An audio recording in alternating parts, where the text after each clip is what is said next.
È un ragionamento che fila, anzi di più, un percorso già intrapreso, secondo la capogruppo del Partito Democratico in regione, Vanessa Camani, quello contenuto nel post sui social con il quale l'ex sindaco di Padova, Flavio Zanonato, indicando proprio lei come candidato ideale alla presidenza del Veneto per il centro-sinistra, afferma che quel che serve non sono nomi in qualche modo popolari per incassare un sostegno istantaneo ma non durevole, ma puntare su chi sta lavorando per costruire una prospettiva. Il centro-sinistra è una grande responsabilità.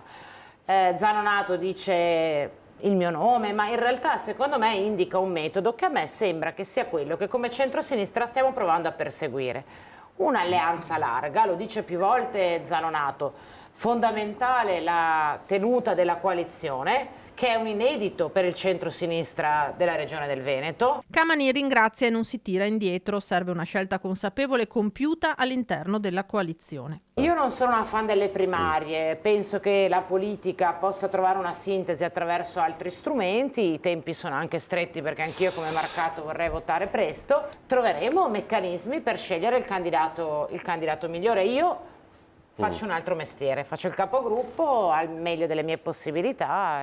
Vabbè, però è pronta a cambiare mestiere, allora è molto distante, No, io diciamo, sono il pronta mestiere a candidato presidente. se il mio partito lo vorrà, il consiglio regionale. E come tutti i componenti della coalizione, immagino siamo a disposizione. Ma per fare il candidato, siamo molto concentrati. La candidata presidente eventualmente. Io sono molto concentrata nella mia attività in consiglio regionale. Sul nome di Camani punterebbe anche l'avversario Roberto Marcato, dice in studio con lei al Ring. Ma non si sorprende che la spingano in pochi. In politica ai bravi, aggiunge Marcato, succede proprio questo.